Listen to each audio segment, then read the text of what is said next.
Ensemble pour cette édition du journal, Madame, Monsieur, bienvenue. Contrairement au reste de la République démocratique du Congo, la rentrée scolaire est intervenue aujourd'hui à Djera, dans la province de l'Équateur, où des précautions ont été prises pour éviter la propagation de la fièvre hémorragique Ebola. Les fidèles de l'église armée de Victoire sont à Liesse après l'annonce de la libération de leur chef spirituel Fernando Coutinho par la grâce présidentielle. La clinique du centre Nganda où il est interné est prise d'assaut. La session budgétaire de septembre s'est ouverte ce matin au Parlement en pleine période dominée par des arriérés législatifs, aussi par d'autres points tels que la spéculation sur la formation d'un gouvernement de cohésion nationale et la Constitution. Merci de rester avec nous. Députés et sénateurs ont repris le chemin de l'hémicycle aujourd'hui après 2 mois des vacances parlementaires. Une session essentiellement budgétaire au cours de laquelle seront arrêtées les prévisions de l'année 2015 pour la gestion du pays. En dépit de cet ordre du jour principal, l'opinion s'attend à ce que d'autres questions politiques soient aussi débattues par des élus, notamment l'investiture d'un éventuel gouvernement dit de cohésion nationale à former, ainsi que des réponses à apporter sur la querelle de la révision ou pas de la Constitution.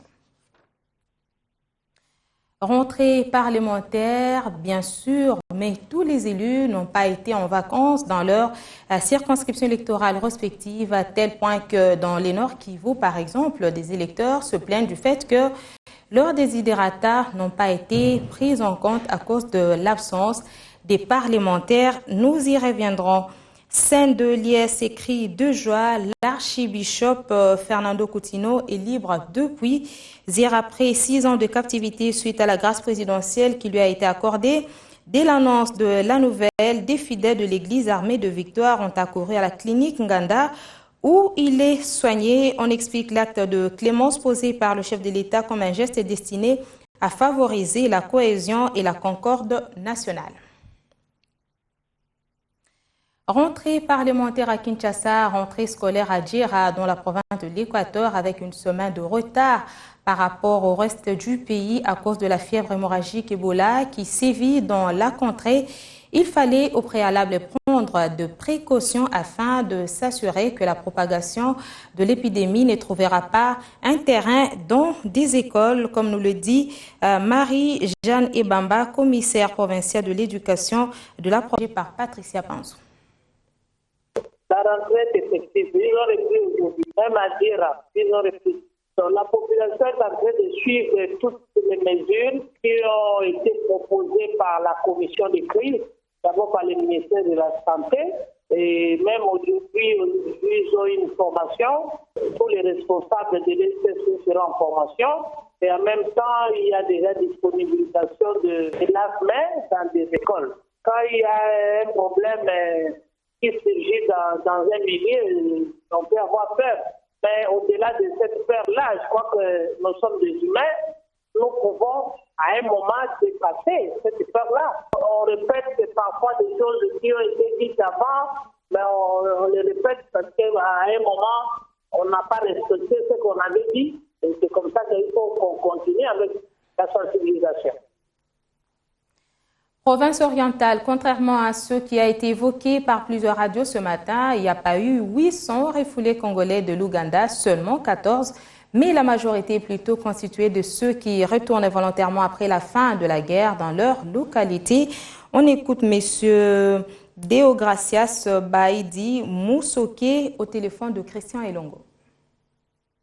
Il y a eu 14 refoulés au niveau de l'Ouganda. Passant par le secteur de Bahamasida Kasséni. Ils ont été à une localité en face du Congo, appelée Boudiba.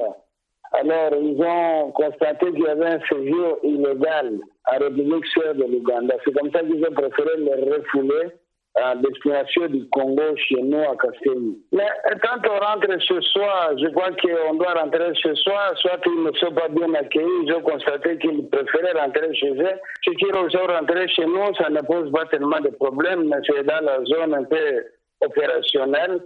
Nous leur avons demandé qu'ils soient sécurisés par le FARDC, mais que ce ne sont pas comme les retournés du Congo-Brazzaville, comme les a menacés, ce sont des retournés volontaires. Nous avons souhaité à ce que ces retournés soient assistés. C'est un produit pharmaceutique, avoir un peu de bâche, surtout ceux qui sont éleveurs, on doit revoir le vaccin pour leurs bêtes.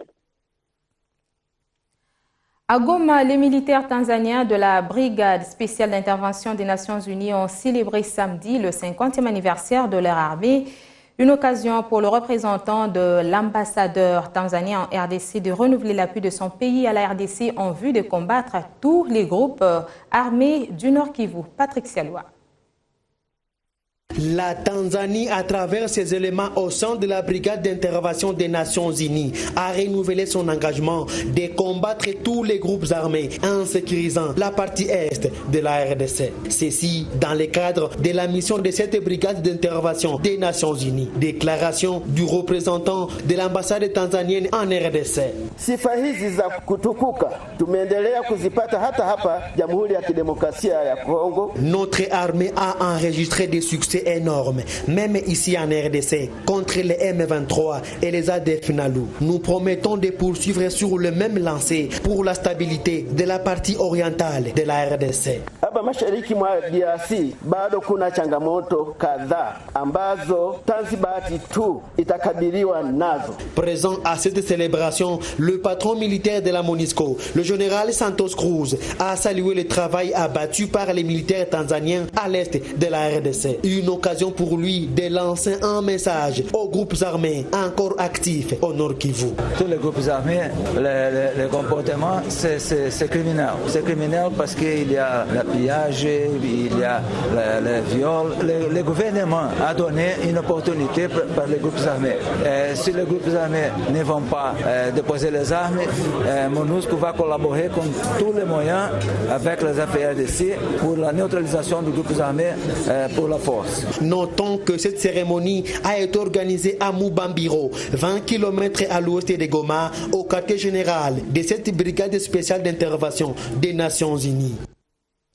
Direction Sud Kivu avec 3 jours de pénurie d'eau à Bukavu, une situation qui bloque les élèves pour se rendre à l'école. La société civile appelle le gouvernement provincial à plus de responsabilités et la population prévoit une marche pacifique contre la régie des eaux. C'est depuis 3 jours maintenant que ce mouvement s'observe. Les propriétaires de vélos, de motos et même les véhicules sillonnent les rues de la commune de Bagira avec les bidons jaunes à la recherche de cet arrêt rare, en scandant même des chansons révolutionnaires comme ce petit garçon. La recherche de l'eau potable devient un véritable théâtre depuis ce samedi, hier dimanche et même ce lundi dans la matinée. Une situation qui bloque le processus des élèves pour se rendre à l'école. Les propriétaires de vélos, de motos roulent chacun dans sa direction pour tenter la chance. Certains sont ménagères qui sont à la recherche de cette eau potable, disent avoir quitté leur domicile tôt le matin, mais ils n'ont rien trouvé. La société civile, Force Vive de Bagira, se dit préoccupé de cette situation. Le président de la société civile demande au gouvernement de prendre les responsabilités. Tous nos efforts pour obtenir la réaction des responsables de la régie des eaux et de la SNEL n'ont pas abouti. Signalons que certains ménages de la commune de Bagira ne parviennent pas à faire la cuisine par manque d'eau. Un bidon de 20 litres devient actuellement vendu à 500 francs congolais. Nous apprenons également que la population prévoit une marche pacifique contre la régie des eaux Bukavu. Rendons-nous ensuite au Katanga, dans la cité de Kassaji, chef-lieu du district de Lualaba, qui va être électrifié d'ici le mois de décembre. Le gouverneur Moïse Katumbi a acheminé un transformateur 2 fois plus puissant que les besoins locaux en courant électrique de la cité de Kassaji. Reportage de nos confrères de Digital Congo. Le gouverneur du Katanga, Moïse Katumbi Chapwe, ressemble ici à Kassaji à un navire dans un océan qui bouge.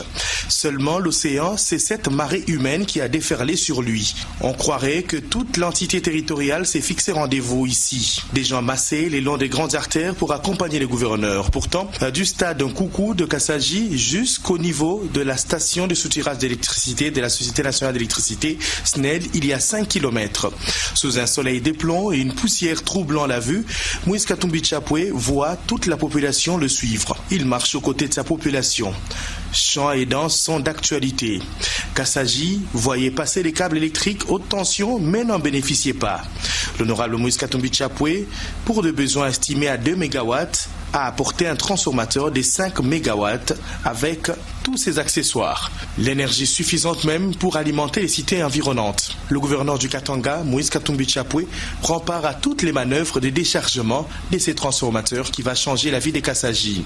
Kassaji qui est déjà paré à recevoir l'électricité avec des poteaux d'éclairage public installés et fils conducteurs. Les boutiques et cybercafés auront du courant d'ici décembre, élément qui ne passe pas inaperçu. Je ne sais pas si nous pouvons oublier le gouverneur un jour. Ce qu'il vient de faire, il ne l'a pas fait seulement pour nous, c'est aussi pour les générations à venir. Toutes les générations vont le considérer comme un monument, car c'est sous son règne que nous avons accès au courant électrique. Manœuvre terminée, Moïse Katumbi Tchapoué se rendra vers les centres-villes et tout le monde le suit, car l'apport de ce jour revêt un caractère historique pour toute la population des Kassaji. En dehors de nos frontières nationales, en République centrafricaine, le transfert de l'autorité entre la MINUSCA et la MINUSCA est effectif depuis hier. Plus de 12 000 soldats et près de 9 000 civils sont attendus, à ce qui fera de la MINUSCA la plus grande mission de maintien de la paix dans le monde, supplantant ainsi la MONUSCO de la RDC. Cette nouvelle mission aura comme objectif la protection de la population, les convois humanitaires, le maintien de l'ordre, le soutien à la transition politique, le respect des droits de l'homme et l'arrestation des responsables d'exactions dans les crimes de guerre passibles de la Cour pénale internationale. Week-end passé, des rédactions reprennent avec la publication des articles à travers les lignes. Environ 50 ministres, dont des chefs des partis sociétaires de la majorité présidentielle, des membres de la société civile et certaines figures de l'opposition sont annoncés par Africa News et vont faire partie de la nouvelle équipe gouvernementale. Les vues se sont accordées entre le président de la République, Joseph Kabila, et le premier ministre Augustin Matata Ponyo, assurés du maintien, et des personnalités issues de l'opposition.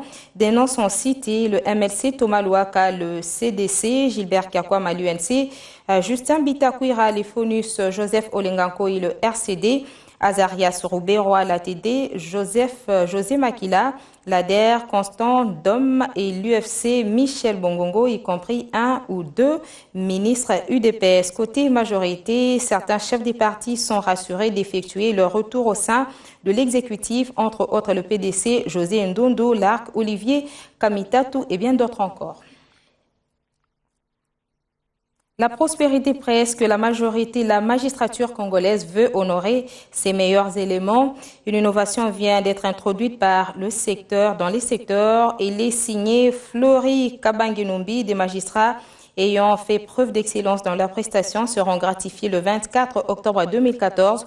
On parle de l'institution d'une prime d'excellence dont l'objectif consistera désormais à stimuler les vertus au sein de la magistrature, comme quoi les brebis galeuses n'ont plus leur place dans la corporation. La cérémonie de remise de la prime d'excellence interviendra en marge de la clôture des travaux de la 9e Assemblée des procureurs africains prévue à Kinshasa du 21 au 24 octobre prochain. Prenons cette correspondance avant de boucler cette édition du journal. Un élément Adef Nalo, détenu à l'auditorat militaire garnison de Beni Boutembo, a tenté de s'évader dimanche 14 septembre. Courant tôt le matin, les éléments de l'ordre commis à ces lieux ont ouvert tout de suite le feu sur lui.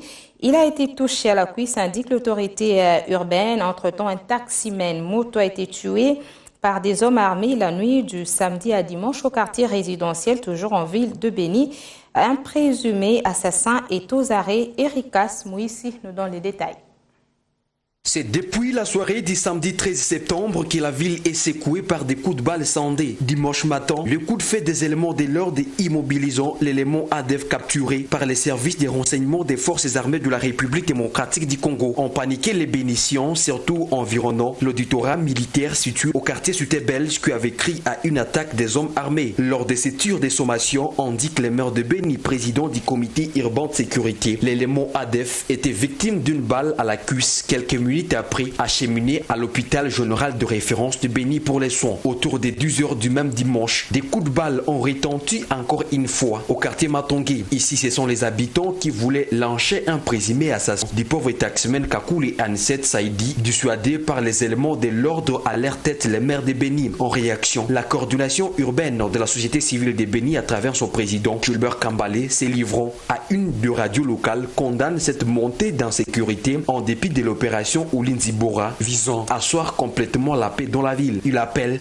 les autorités politico-administratives locales à redoubler d'efforts. De son côté, le maire de Béni a rassuré que la situation sécuritaire est sous contrôle et par l'occasion a appelé les habitants à la vigilance et à la dénonciation. Notons que la nuit de dimanche à ce lundi 15 septembre, elle s'est serrée passée calme car aucun coup de feu n'a été attendu sauf de cas isolés et clairs des sources concordantes.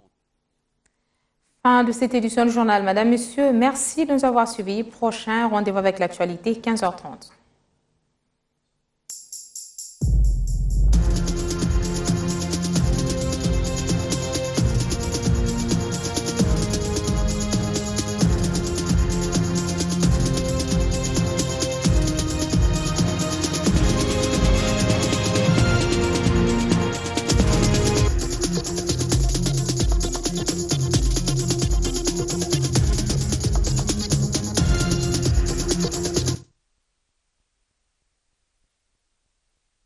Ce programme vous a été offert par Honda, le pouvoir de rêve.